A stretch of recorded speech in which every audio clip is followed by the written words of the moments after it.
This is Pacifica Radio's Letters and Politics. On today's show, monsters are things that cross boundaries. So if you look at almost any monster, it's got a boundary crossing quality to it of some kind. It's like a werewolf is a human wolf. You've got cyborgs that are human machines, and Grendel and his mother are kind of human wild things. They don't really fit in civilization, but they also don't. They have a human quality to them. So they're excluded from civilization. They're excluded from the nice big warm hall with all the filled with firelight and feasting. A conversation on the nature of monsters, where they come from and what they mean. Our guest is Natalie Lawrence. She is the author of the book Enchanted Creatures Are Monsters and Their Meaning. That's next on Letters and Politics.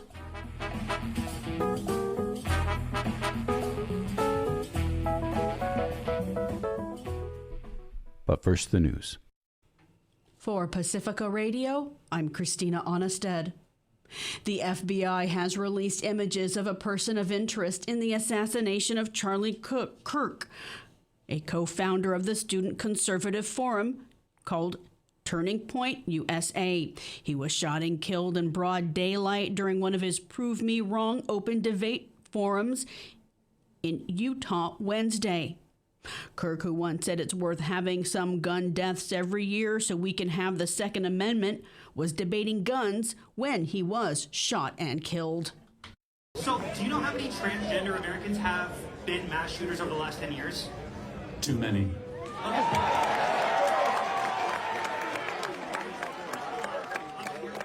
It's 5.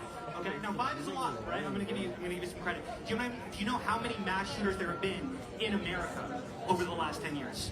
Counting or not counting gang violence? Great.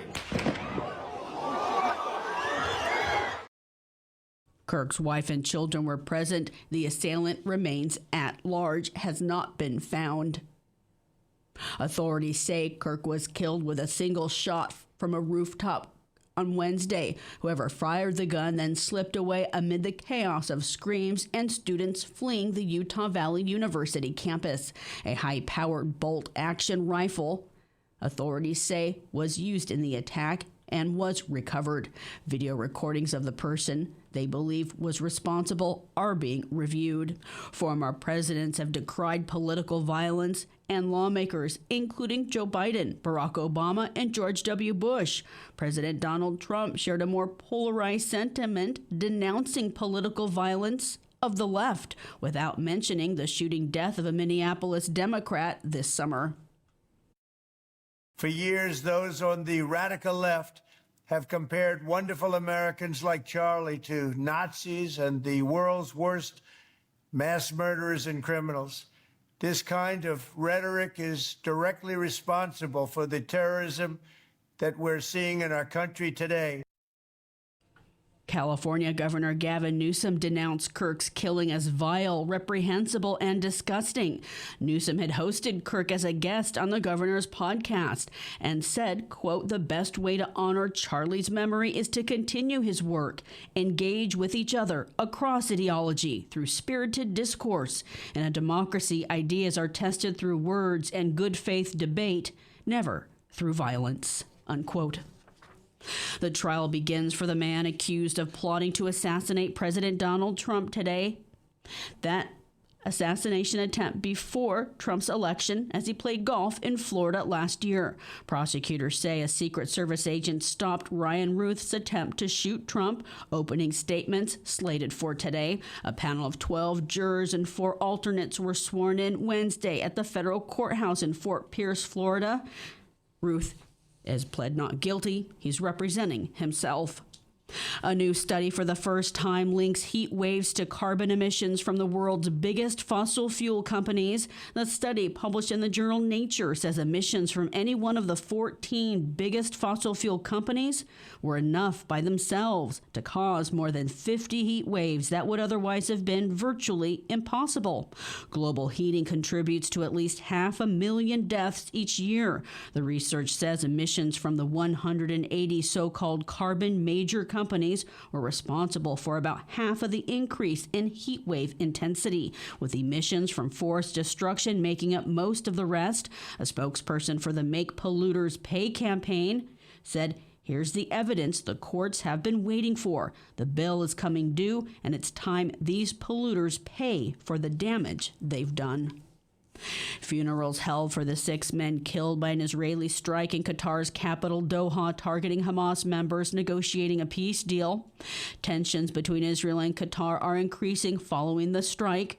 Qatar's prime minister spoke to CNN and said the strike is dashed hopes of a hostage release. I was meeting one of the hostages' family that morning, the morning of the attack. Carrying a message that the families, they are counting on this mediation. They have no other hope for that. And I think that what Netanyahu has done yesterday, he just killed any hope for those hostages. A comment made before a United Nations Security Council hearing today on Israel's strikes on Qatar. Family members of hostages held in Hamas captivity rallied in Israel, demanding its Prime Minister Benjamin Netanyahu end the war and secure their return. Netanyahu issued this defiant statement, likening the strike on Qatar to U.S. strikes on al-Qaeda after 9/11. It harbors terrorists. It finances Hamas. I say to Qatar and all nations who harbor terrorists, you either expel them or you bring them to justice. Because if you don't, we will. Meanwhile, 7 more Palestinians have starved to death in Gaza amidst Israel's full blockade of aid. That raises the death toll of Palestinians who have starved to death in the region to 411, including 142 children. Progressive Democrats urged passage of the Drop the Bombs Act on Capitol Hill Wednesday. It would limit the transfer of offensive weapons and defensive services from the U.S. to Israel. Here's New York Representative Alexandria Ocasio-Cortez. Our government, in Democratic and Republican administrations, has chosen to continue sending American-made bombs to an administration carrying out a genocide. The people of Gaza are stitching up their own wounds because our government has sent the bombs that has killed nearly all of their doctors. The children of Gaza are starving to death because Donald Trump will also not stand up to Benjamin Netanyahu. It is time for Congress to fulfill its obligations, to enforce our own laws, and to block the bombs. Today marks the 24th anniversary of the September 11th terrorist attacks in New York. At the World Trade Center site, nearly 3,000 victims' names were read aloud today. I'm Christina Onnested reporting for Pacifica Radio. Good day and welcome to Letters and Politics. I'm Mitch Jeserich. I don't have much to say today about the assassination of Charlie Kirk at the University of Utah yesterday. It just happened. Don't get me wrong. I think it's terrible someone would be killed over their speech despite of whatever I may feel about their words. I think most people feel that way. That we must say it, though, as some litmus test feels strange to me. There is this pressure, especially if you are in the media or have some kind of public profile, to immediately talk about an event like this. It doesn't matter if you even know what's going on. It's as though you have to talk about it just to talk about it. And in that talk, we work ourselves into a deep hysteria. I announced yesterday on this program that I am stepping down as host of this program. My last broadcast will be on October 9th. One reason I am stepping down, and it's not the only reason, but one reason is because I just don't have it in me anymore to jump from one crazy event to another, talking about whatever flashpoint has occurred before really even knowing what happened. When you have a daily program, which most programs out there are, there is this requirement to talk about the very latest thing that happened, regardless of how much you know about what happened. And all we end up doing is talking ourselves into a certain kind of madness. We don't know who killed Charlie Kirk. and what their motivation was. It's highly likely it was political, though we don't know that yet. And if it was political, we don't know where those politics come from and in what direction they are going. President Donald Trump predictably blamed what he calls the radical left for the shooting, and that's troubling, no doubt about it. But let's be honest, we are also quick to blame the rhetoric from the right when some right-winger also commits a violent political act. And maybe President Trump will use this as a pretext to clamp down on the left even more if he can clamp down on the left even more. And maybe this will be a further escalation into more political violence to come, though I think we're already on that projection. Or maybe it will be just another and a long series now of violent political attacks that will almost be forgotten once we find the next thing to talk about. I suspect that's what will happen, but I don't know. If they do find the person who killed Charlie Kirk and it turns out that person is a leftist, then I hope that person realizes they just turned Charlie Kirk into a martyr for free speech, which has its irony today considering MSNBC just fired Matthew Dowd because he said in a broadcast that Charlie Kirk was known for pushing hate speech. So while the airwaves are now flooded with statements that no one should ever be killed for their speech, which no doubt they shouldn't, MSNBC just fired one of its pundits for exercising his free speech and saying something that a significant amount of people actually agree with. We become dumb in these times. And on this show in the coming weeks, we'll probably have something to say more about all of this, but not today, at least not more than I've already said because, well, it just happened. But I do bring you a show today that we have done in the past. So this is a re-air, but I still think it's worth thinking about in this moment. And that's about the making of monsters. Monsters, however, are hardly ever made of themselves, but are more perceived. As humans, we are very good at turning others into monsters. Unfortunately, we may even do it naturally. When a group of people see another group of people as potentially dangerous, perhaps as challenging their access to resources, we may have an evolutionary advantage in doing that. But we don't have to do it. We can also learn not to do it, and that's important. The great writer Anais Nin has this line that I haven't forgot once I read it. She says this, quote, "We don't see things as they truly are. We see them as we are," end quote. In other words, monsters are our own projection of what we fear. And I do believe we are living in a time of intense monster making. Calling immigrants murderers and rapists and acting like they are a danger in the street is just one of many examples. So today I bring you a conversation that was conducted several months ago, long before the assassination of Charlie Kirk, obviously, with Natalie Lawrence about monsters. Natalie Lawrence is the author of the book Enchanted Creatures, Our Monsters and Their Meaning. Natalie Lawrence, it is my very good pleasure to welcome you to this program. Lovely to be here. Hi, Mitch. Let me just begin by asking you about the word monster itself. Where does the word monster come from?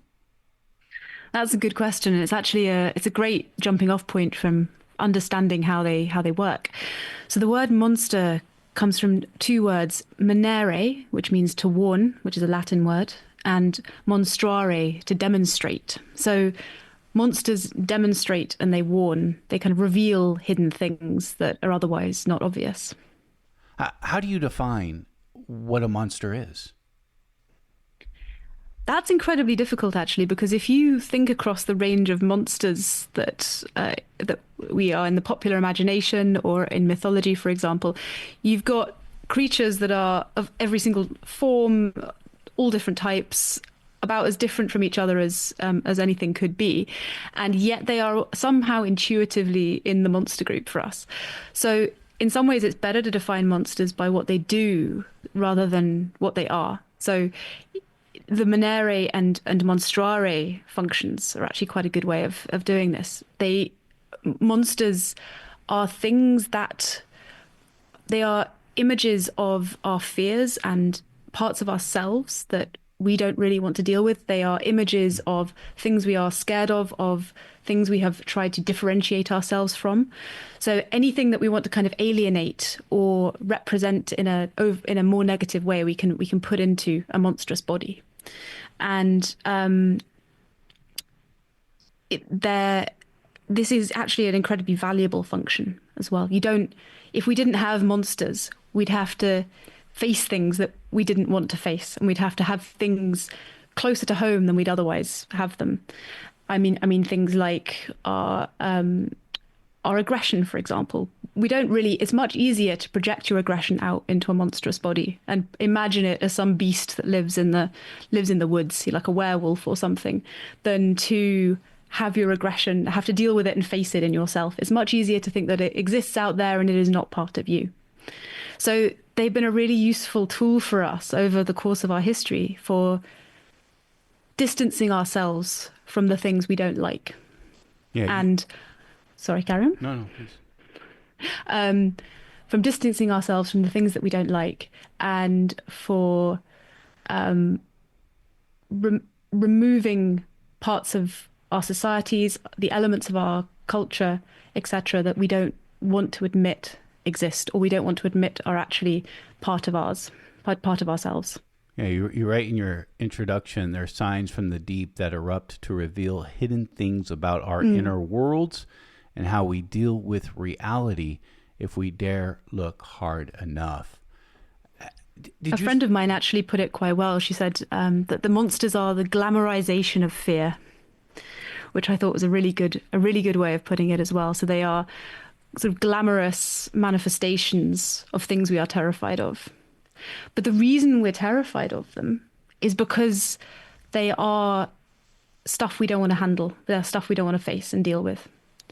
So it's not just the monstrousness of their bodies, the horror of how they look, or how kind of dangerous they might physically seem to be, is because of what they represent. So it's like a kind of physical manifestation of psychological terror. Did you see the film, the recent film, the remake, Nosferatu? I did. I thought it was brilliant. It really leaned into the full gothic glamour. It really did. And there's just one line, and for other people I've talked to about this film, seems like everyone missed this one line that came from Ellen. And Nosferatu is basically the story of Dracula. The classic film, I think from 1922 or so, the classic silent films called Nosferatu, because they didn't have the rights to Dracula back in that period of time. Exactly. In fact, they even had to pull the film, but luckily some people kept it to where it became a classic much later. And so the names changed, and Mina under Bram Stoker becomes Ellen, I think, in Nosferatu. Yep. And there's this one line, Nosferatu, and Ellen is played by Johnny Depp's daughter. I should know her full name, but I didn't write it down. Anyways, and she has this one line in there that says, Nosferatu, the vampire, the monster, is a projection of her own shame. And when she said that, my whole relationship to the film, because up to that point it was beautiful, but I was like, oh yeah, this is just like the 1990 version of, it's Dracula, I know the story. But when she said that, and I don't think you could actually find that in Bram Stoker's Dracula, but when she actually said that, my whole relationship to even monsters in generally kind of shifted in that moment. I think that one of the brilliant things about the film was it put in just enough psychological interpretation without dispelling the kind of primary encounter with the monster. So he Eggers did a brilliant job of giving you just that little bit of modern psychoanalytic nuance without over explaining or without shining too much sunlight on it and kind of ruining the magic of the monster. So it was an excellent balance, I thought. But vampires in general are fantastic because they are at the core, they're incredibly evocative for almost everybody because they touch on some deep primal psychological mechanisms. The kind of the base of the vampire is you could take it in Freudian terms and put it right back to kind of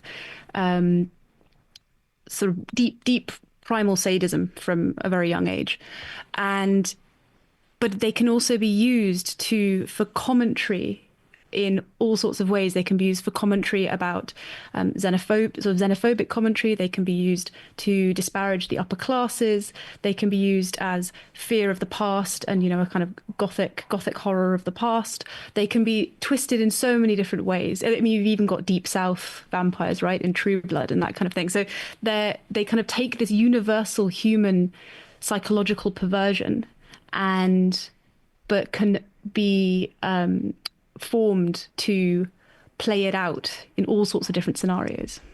Yeah. So I thought that it was, and to remake a film like that as well, and to bring it with that kind of power, I thought it was quite an achievement. Yeah, that monsters are projections, and you're also right. But the most potent monsters are created from things in ourselves that we don't like: aggression, cruelty, fear, grief, anxiety, elements of human nature and experience which we disown or shy away from. Our imaginations package up these aspects into fantastical, horrible beings that can be banished far away or comfortingly slain by heroes and gods. An even more cunning trick is to label them as other and also imaginary. They're not us, and they never were real in the first place. And there's been something interesting that's happened over time with monsters, in that they used to be things that were banished far away into woods, into exotic places. They didn't exist in here, or they were kind of excised. Like you had scapegoats, like werewolf trials, witch trials. We can kill them and get rid of the things that we've projected into them. And in modern times, especially post the World Wars, post psychoanalytic theory, monsters have really shifted to become creatures just like us, or they are humans as well, but monstrous humans. You can see this in Hannibal Lecter, for example, or in The Last of Us, the cordyceps infection. So humans can just erupt to become these horrible cordyceps zombies with no warning, and I think that's far more terrifying in a way. So it's like we can't really project it out anymore totally. It could be in here with us anywhere, and you can't really tell the difference. So in some ways, having monsters not just looking like monstrous beasts or monstrous creatures in an obvious kind of way is far more scary. But even with that kind of psychological awareness, the awareness that monstrousness is actually something that we project out from ourselves, I still think that it's a very fundamental human activity, making monsters. We find it very difficult not to vilify or monster make political figures or different people, groups with different opinions, or there's a lot of racial tension, etc. People still find it very difficult not to make monsters of those they see as dangerous or different. Do you think in some way? Do you think it's natural to make monsters? It's natural, yeah. I think it's a fundamental human activity. I think it's a irresistible urge, or it takes a hell of a lot of overcoming not to do that, because it's so, it goes right through our evolutionary history. Knowing who is, safe or not requires differentiating groups. And if you do that, you create boundaries between you and other individuals. And it is a natural tendency to see those who are not on your team as more dangerous and to possibly exaggerate the threat. Because a false positive is much more worse. A false negative is far worse than a false positive. So it's always better to perceive more danger than there actually is. Because that's what kept our ancestors alive. Yeah. See a predator even if there isn't one. If there's the slightest sign there is a predator. And I think that follows through to some degree with projection. You alienate from groups that may be dangerous because just in case it makes you act more cautiously. And so I think we have this slight paranoia tendency to do this, but it also means that we can cleanse ourselves of the things that we don't like. It means we can get rid of the difficult things in ourselves that we don't want to have to admit to. And it feels much better to think I'm the good one and they're the bad one. So to split the good and the goodness and the badness between us and them, it feels really good to do that. And you see that playing out in public discourse all the time. You see that in all, just look at the culture wars that have been going on over the past 20 years. It's only been getting more extreme. And each side gets more extreme and assumes it's more right than the other. And things get further and further apart. And you get, the most horrendous clashes. So it's a very natural phenomenon, but it's also a very damaging one. And it can be very dangerous. To fear what's different. Yeah. To fear what's different, but also to project negative things out as well. To project the parts of yourself you don't want to deal with, your sadism, your envy, your sort of nastier urges, to project them out onto other groups and then assume that they are evil feels good. But it also means that you get widening rifts between opposing sides. And so things tend to go downhill when that happens. In the process of monster making, so we can project our own fears onto others, we can project our own fears generally of what we don't like ourselves as well. But there's also an element of projecting fear and creating monsters on what's different in the sense of what just looks different. And of course, that would include people from different parts of the planet, but it would also include people who perhaps were born with disabilities and have some kind of disfigurement. That's been going on. Well, actually, it has been quite cultural because if you look at, for example, who shamans were from archaeological evidence or paleontological evidence, the people who look different weren't always seen as lesser. Sometimes they were seen as more. So you've got all these elaborate burials of people who clearly had some kind of disfigurement. There was a wonderful burial in Germany of a woman who had all these beautiful bone arrays and was clearly quite a revered individual. And by looking at the base of her spine, they could see that she had some kind of impingement which would have made her eyes, would have sort of given her astigmatism or may have caused seizures as well. So she would have been a bit different, but she was clearly a revered individual and she may have been a shaman figure as well. So it's not necessarily the case that we've always seen people with disfigurements or disabilities as lesser. Sometimes we have seen quite the opposite. They could be the focal point of a culture or a group of people.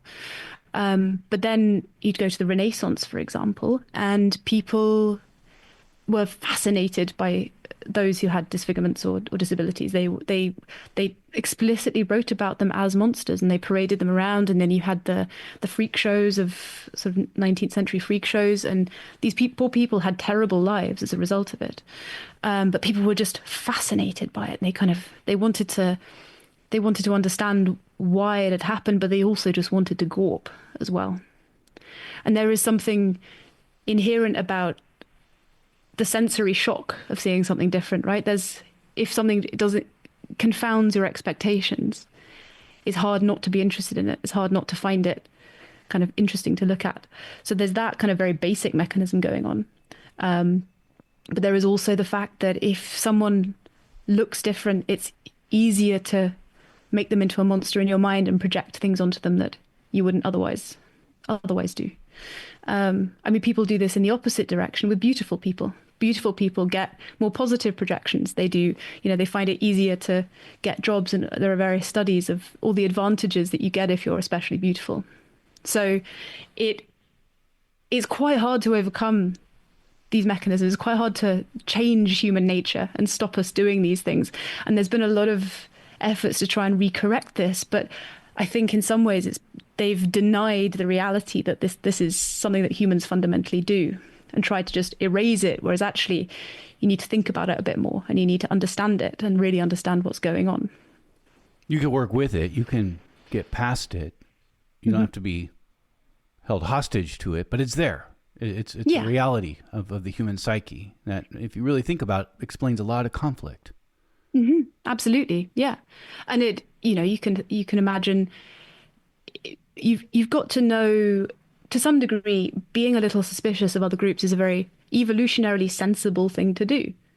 You've got to know who you're in a social contract with, who is going to reciprocate if you're kind to them, who's going to behave fairly. And people have unfortunately used proxies such as skin color, cultural signals, etc., as signs as to whether that's the case or not. But those are actually just proxies. Those are actually just symbols that kind of point to what they're really interested in, which is, can we work together? Can we be friends? And if you can dig more deeply into it and think, what is the actual division here, then you can be a bit more constructive in how you get past it. You go back, some 10, 15,000 years in your study on monsters. And I want to talk about some of the monsters that you write about and begin going, I think, 15,000 years ago. The horned sorcerer. This is a monster that we found in those ancient cave paintings in France. Tell me about the horned sorcerer. See, he's a wonderful painting or piece of cave art, parietal art, that was discovered by three brothers around the world wars. And as a result of the discovery, it was called the Cave of the Trois Frères, the Three Brothers. And he's one of many, many pieces of cave art in that cave. These brothers aren't archaeologists, right? They're just... No, they weren't. No, they were just teenagers, basically. Yeah. So they were about 18, and they loved exploring, and they had found another cave nearby, Tuc d'Audebert, which had some clay bison in it, which were absolutely stunning.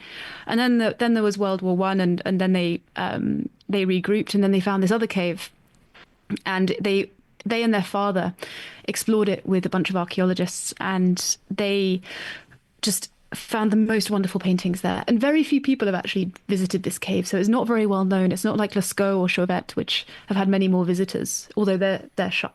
I think Lascaux is certainly shut now. And one of these paintings was this horned, half man, half animal, half stag, half man figure. It was about 4 meters up, and it would have been quite difficult to reach him, that spot to create the image. And he's sort of overlooking this vast rabble of creatures overlaid on one another, like sort of vast, massive beasts, almost like he's the king of them or he rules them. And now these caves would have been really difficult to get into. It wasn't like people were living in the caves. It was almost like a ritual entrance to a womb, or the womb of the world. You're going through this winding dark cave. You had to have basic torches and take all the things you needed to make the images with you. And these were probably sites of ritual worship or shamanic rituals. So the hypothesis is that this sorcerer is a shaman, and he is a shaman in the throes of a trance state, or the representation of his kind of transitional state between worlds. A hallucination? So it could have been a hallucination. There is plenty of evidence that psychedelics were used in these kinds of situations. But also you can reach trance states in many other ways, with drumming, with fasting. Like the human nervous system is very malleable, and there's lots of ways to reach trance states. And the light trance states get you all the circles and whirls and dots, which you do often see on caves as well. Then deeper trance states, you start to actually get to more emotive images of humans and monsters and creatures. So deep in the subconscious, you start to see creatures. There's a brilliant book by Jeremy Narby, The Cosmic Serpent. So some trance states on ayahuasca, for example, seeing a giant serpent is a very common thing. So it's possible that the sorcerer is the representation of a shaman leading a trance state, or certainly the maybe he was dressed in antlers and skins. Could have been actually a representation of how somebody actually looked while they were in doing one of these ceremonies. It could have been a representation of the psychic shift, the shift but into human animal form, as a way of crossing the boundaries between worlds, the seen and the unseen. But it certainly suggests that this was a central part of our ancestors' lives, and this was part of the way in which they potentially reinforced their communities, they explored their psyches, they dealt with the intense reality of living in the Ice Age landscape. And it also feeds into how we exist today. You know, organized religion, we still love getting together and, you know, having trance parties. People still go and take psychedelics and go to trance parties, don't they? They love being in big groups, watching something all together. So there's something in the human psyche that really loves getting into these altered states in big groups. And it does help us to live in big groups as well, because living all together in groups of over about 150 is not easy. You know, it's actually really quite difficult for us. So if we can find ways of bringing each other, coming together and overcoming our differences and overcoming our frustrations with other people, it helps us to coexist happily. It's interesting. I actually went to a psychedelic conference here, and it was a serious conference, and it was about how some people use psychedelics as medicine. And one of the analogies I heard, or one of the stories I heard, was to face your monsters, that there are no bad trips, that when you're actually having a bad trip, what you're doing is you're facing your own monsters at that moment. Very much so. I mean, this touches on going into the labyrinth and meeting the Minotaur, right? There's something about monsters, about distancing your fears with monsters, that makes them kind of grow horns in the dark. It makes them more monstrous. If you try and avoid them, try and bury them, try and repress them, in Freudian terms, then they get worse. Whereas if you can be integrated with the monstrous parts of yourself, if you can connect with them and accept them and make them part of you, they're generally not that bad. You know, they're generally, most people are really not that bad. They're certainly not as bad as they imagine they are.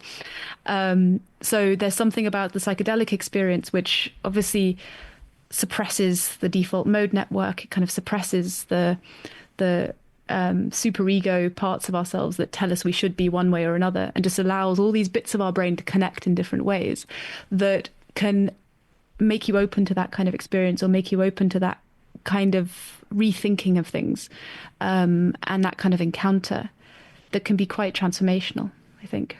There is an animalistic nature to monsters. And when we're projecting monsters, I guess what we're projecting is the animal within ourselves. Mm-hmm. I think that's has been a damn shame. I think actually I think it's a lot of it is a post-Christian or quite a Christian construct. The idea that you've got this lesser animal being, and then the higher kind of soul or separate human or upper echelon, and we need to strive towards godliness and eschew the body and eschew the earthliness. And I think it's done us a lot of damage, because you actually can't separate your soul and your body. Your body is very much part of you, and these two things can't be divided. And it also means that exactly we have treated other animals very badly as a result of that perspective, the sense that we are somehow separate from them, and that a lot of them are beastly and must be destroyed. I mean, you can see that happening with predators all over the world now, when in Europe and in America, where you get a bunch of wolves released, or coyotes or lynxes, and people want to kill them. The urge to kill large predators is really powerful, because there's been this long held sense that we need to get rid of competition, and we need to get rid of the things that represent kind of beastly violence and beastly danger to us. Yeah, in the state of the world, we are definitely the monster. Yeah. To the world. Yeah. Yeah, from that perspective, there's a kind of I've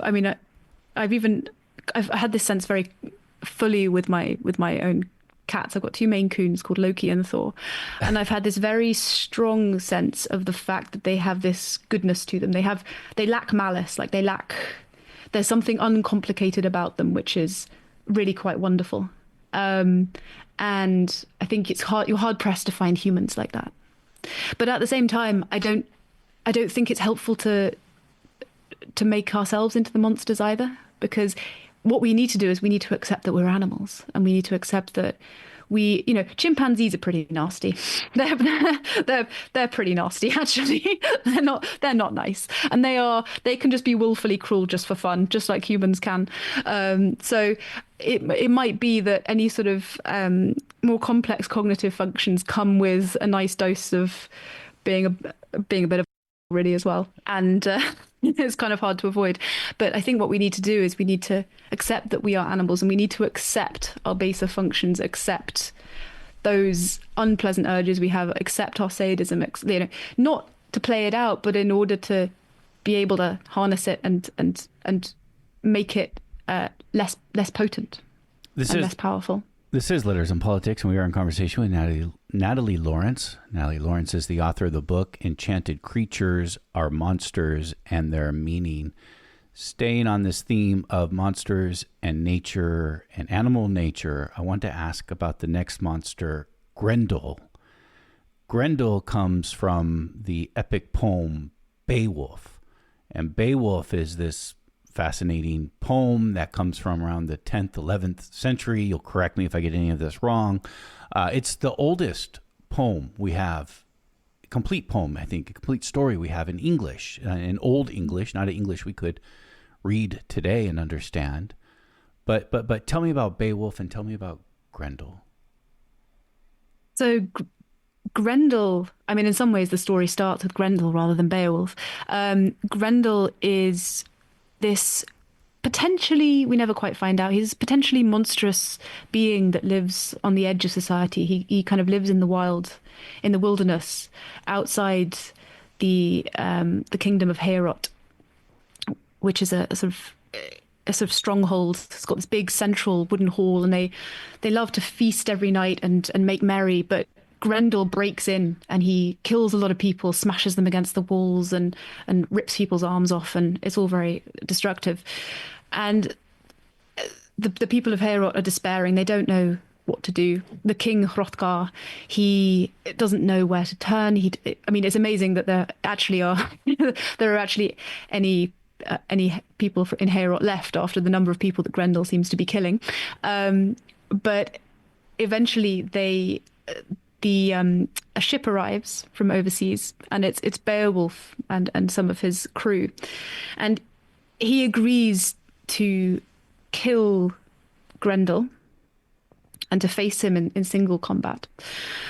So all of the Danes, they feast and they make merry and do a lot of boasting, and then they all go to bed, and Beowulf stays up at night on his own, and he waits for Grendel to come and attack. And Grendel does, with predictable regularity, and Beowulf fights him and rips his arm off.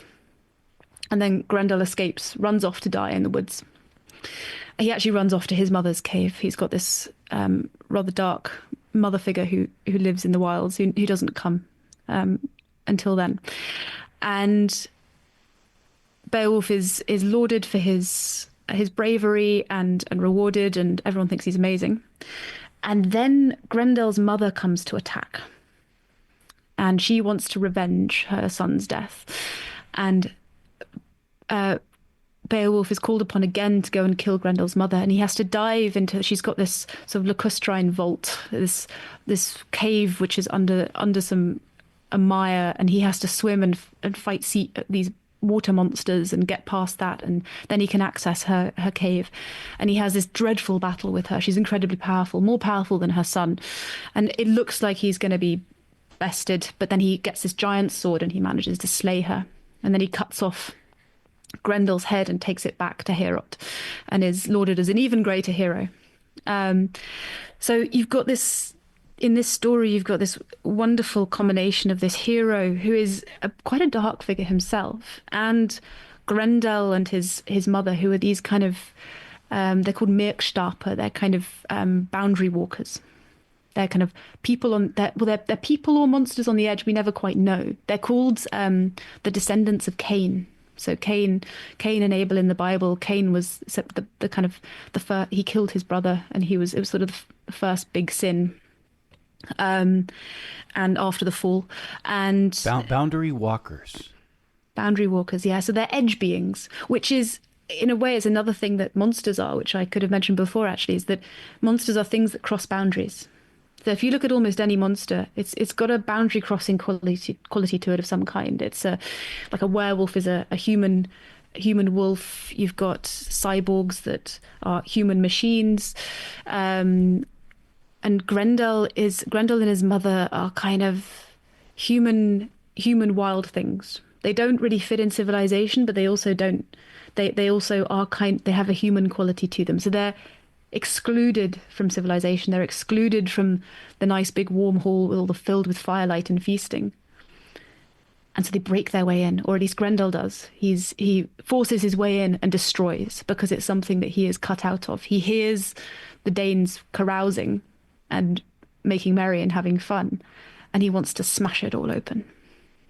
Which is also, you see this also in Frankenstein and with Caliban. So Frankenstein, his monster, when he initially runs off and escapes, he hides in this family's home, and he listens to them telling each other stories and reading to each other and laughing and making jokes and playing beautiful music. And he's entranced by it. And he has these kind of romantic, lofty notions of who he could be and the relationships he could have. And then when they see him, they are terrified by him, because he's obviously a corpse patchwork. And that flips him, and he kills them all because they reject him. And the same thing happens with Caliban as well. Shakespeare's Sorry? in Shakespeare's Oh, yes. The Tempest. Yeah. Yes, sorry, I should have mentioned that. In Shakespeare's Tempest. So the magician Prospero, he arrives and he encounters Caliban, and Caliban says, when you first came to the island, I showed you all of its secrets. I showed you the berries and the waters and how to live here. And this was my magical isle. And then you took it all from me, and you made me a slave. And now I want to rape your daughter and kill you. So there is something about the rejection of, there's a lot of different things you could say here about, if you push people to the edge, or you push those you see as different to the edge, you're going to create a backlash. Yeah. That's a kind of practical point. But there's also something about beings that we see as edge beings by rejecting them, we also have to project our envy and violence onto them as well. So we also see them as worse than they are. So they are kind of manifestations of our own kind of nasty instincts and our own rejection and cruelty, and it kind of validates that exclusion. So Grendel is very much, he really epitomizes the other in a way, and the mechanisms of the other, and how the othering works and the effects that it has, and is incredibly destructive. There's a really wonderful rewrite, or a really wonderful version of Grendel by John Gardner, who's an amazing author. And he writes Grendel as a very eloquent figure, a bit like Frankenstein's monster. And he's got this like complex interior monologue. And he watches the Danes cut down the trees and act in bizarre ways and have their little skirmishes and have fights. And he sees them kind of destroying the landscape. He's almost like a nature guardian. And he does want to be involved in there. He hears the stories that they tell and the music that they play, and he wants to be part of it. He wants to get involved. But when he realizes that he's cut out of that he will never be part of that world, he decides to kind of self-actualize through violence, to self-actualize through being this nihilist, this sort of figure of nihilism and just destruction and terror, and decides to just kill them all. which was a really good. It was a wonderful interpretation of how divides can work and how envy works, really, as well. But also how if we distance ourselves from the love of nature as well, nothing much is left as well. You very much want to retain that love of nature and be part of nature as part of being alive. As I was reading your section on Grendel and Beowulf and about the elements of nature and sort of the struggle between civilization and nature, in my own mind, I started thinking about one of my other favorite monsters in mythology. In fact, the oldest complete story we have, that being Humbaba, the guardian of the forest in the Epic of Gilgamesh. And this is from Mesopotamia, some like 3500 BCE. It's commonly known as the oldest complete story that we have, the beginning of civilization. It takes place in the kingdom of Ur. And Gilgamesh, the hero, and his closest companion, Enkidu, who also comes from nature but then is civilized, go off to the cedar forest to kill the guardian of the forest, the monster Humbaba, so that they can cut down the cedar trees to build a great door for the palace. And to me, that was always, and we could always argue what was the first civilization. I think that's a debate that's always out there, but it's one of the early civilizations we know of. And to me, it very much was Gilgamesh to me, because it also has the Great Flood, which is sort of a consequence of all this. Gilgamesh to me and the killing of Humbaba has always been a story about civilization and humans trying to conquer nature. Do you see that with Grendel? And then I was really pleasantly surprised. I shouldn't say surprised, but I didn't know where you were going to go next in your book. But you went right to Humbaba, and I was very excited. I'm like, oh, good, we get to talk about Grendel and Humbaba. I think. So there's the original Beowulf, I think, was written at a time when they had a very different relationship to nature to what we have now, in that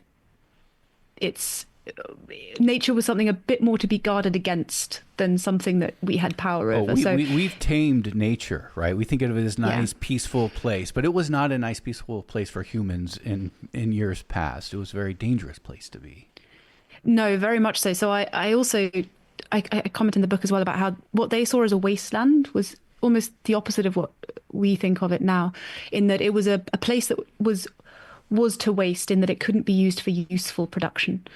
And the wilderness or the wasteland was also the place where you got tempted by the devil. So it was almost where the wild gods of ancient times were present, or the wild beings of ancient times, deities, were there to come and tempt you down to the darkness and tempt you away from a good Christian path. So, which is not really what we see now. The Romantics, Thoreau, etc. Nature became a place for redemption. It became a place to regain your connection to God and to goodness. And I think that's actually the kind of the perspective we have now, because there's this sense that the core of civilization is somehow rotten, and nature is the place that is sort of the Eden that we hark back to. So it's quite hard to get into that mindset of, if you go out into the wilds, you're going to be tempted by the devil, because it's totally opposite of how we see things today, because we have destroyed nature to such an extreme degree, and it is so under our control. I mean, it's less under our control than we imagine, actually, but in terms of the effects that we've had on it have been so damaging. The idea of a pure, unspoiled nature is an Eden image in our minds. But certainly I think Humbaba is from a time when nature was more powerful and was seen as something to be conquered, although it obviously couldn't be conquered. And if you imagine the ancient Mesopotamia, there were all these city-states that existed on these big floodplains, and you had big floodings, seasonal flooding, lots of big rain. The stories from that time are, floods, this big storm god Marduk. The elements were incredibly powerful. And so then you've also there's not much woodland around there. So that the myths of Humbaba might refer to actual raids on forests. There may be a kind of historical element to that, but that's not the interesting thing. We just a quick thing. We did a whole special on Gilgamesh a few years ago, a whole reading of it, and we also talked about the history behind it. And I had read, I don't know how true this is or not, that the original story of Gilgamesh was actually a forest in Persia that by the time Gilgamesh gets written down had already been razed, so they had to come up with this other forest, that the cedar forest that was in Lebanon, I think modern day Lebanon. But it's almost like the history of it is not the important thing. It's like it's the psychological resonance that's important in mythology, not whether it actually happened or not, right? And I think one of the really interesting things about about Humbaba as well is he has these auras, these powerful auras that that are too much to overcome for Gilgamesh and Enkidu, and they have to trick him to overcome him. And so Gilgamesh offers his sisters to. This is in one of the stories of Humbaba. Gilgamesh offers his sisters to Humbaba to mollify him, and says, if you give me your aura, give me one of your auras, I'll give you my sisters as brides. And so Humbaba concedes and gives him his aura, and then that's enough for Gilgamesh to overcome him because he's given up some of his power. And when Gilgamesh and Enkidu kill Humbaba, they distribute the auras into nature. They distribute them into the rivers and the streams and the trees. And so they kind of dispel the monster into the elements of nature and to kind of just make it, they normalize him somehow. They deconstruct the monster. But I do also think that the creation of this incredible, powerful monster is also, it's the projection of the aggression, the human aggression in raping and pillaging nature. I think you see this all the time also with whaling stories, or the idea of all these sea monsters. You know, you're going out and harpooning these things and cutting their guts open, and actually they're the ones that are then, you know, they're attacking you. That's not exactly the case. So you're going out and raising this forest, and actually, it's a big monster that we had to overcome to do this. So it turns something that is actually quite destructive into a hero tale. So it flips the narrative in a way that's very satisfying and removes all the guilt of the destructive act and makes it into an accomplishment. Natalie Lawrence has been our guest. Natalie Lawrence is the author of the book Enchanted Creatures, Our Monsters and Their Meaning. Natalie Lawrence, I found that fascinating, and I thank you very much. Thank you so much. That was great. Pleasure. That does it for Letters and Politics. The show is produced by Deanna Martinez. Kirsten Thomas is the engineer. I'm Mitch Jeserich, and I thank you for listening.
KPFA listeners, stay ready so we don't have to get ready.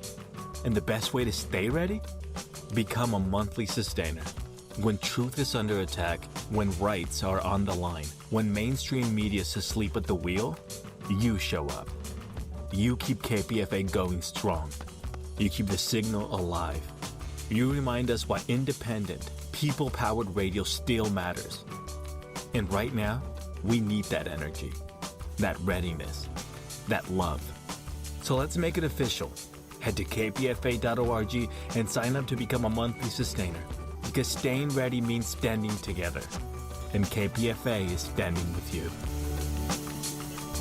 This is 94.1 KPFA and 89.3 KPFB in Berkeley, 88.1 KFCF in Fresno, and online everywhere at kpfa.org.